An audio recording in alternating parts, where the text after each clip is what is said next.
Now listen to this one. You must submit to transformation with reference to that truth.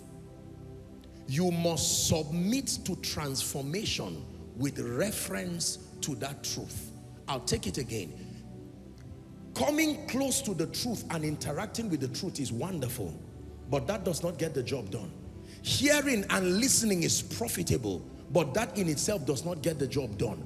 You must be willing to submit yourself to transformation. And I'm getting to the zenith of our discussion tonight. Transformation by the reference of that truth you have found. This is what administers liberty.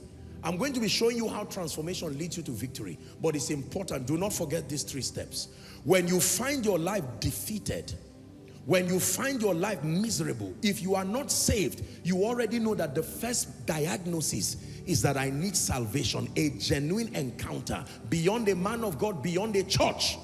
Then when that happens and you stop there, you say, after all, I'm born again. Oh there, oh there, oh there. An heir, as long as he's a child, he differeth not from a slave. Responsible parents, you will never carry, say, the key to your car.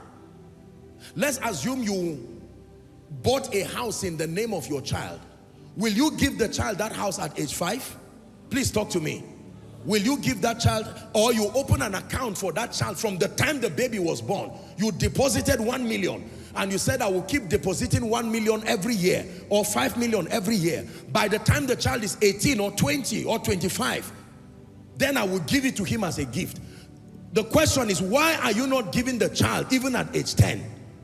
That child has 10 or 20 million in his account that you built for him, but you're not going to give the child. Why?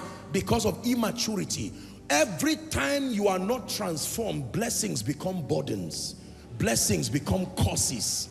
Good things destroy when it comes into the hands of people who are not transformed.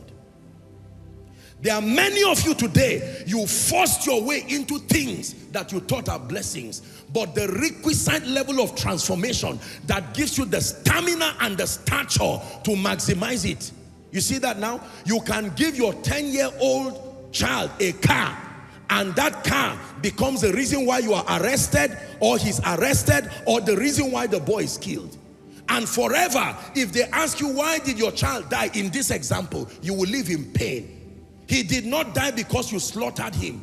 He died because you gave him something that his growth was not yet ready for.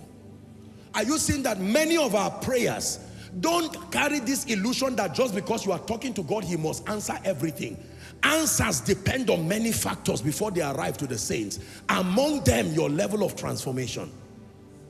Lord, give me 500 members. And God looks at you and weighs you and says, no. The safest point for you in ministry is to have 200 members. If I give you 800 members or 1,000 members, do you have the patience? Have you grown to manage the complexities that comes with dealing with people like this? Do you understand the principles of 1,000 members will usually be called from different walks of life? Do you have the intelligence to communicate truth such that everybody feels blessed?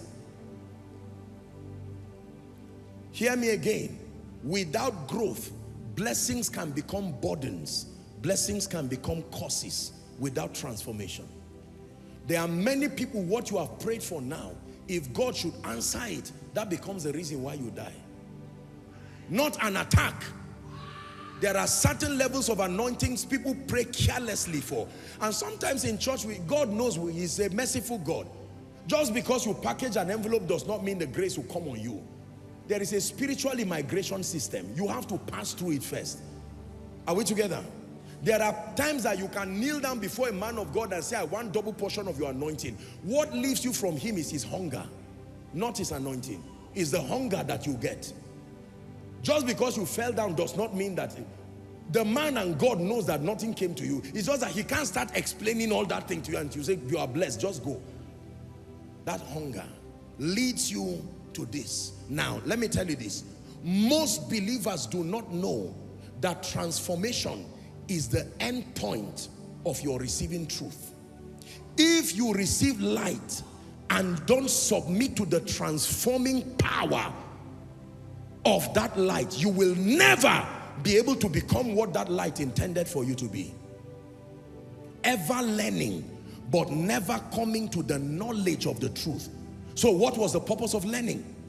Learning was supposed to bring you into an experience, but it failed to do so because the learning part, you are getting it, but you have not immersed yourself into that truth.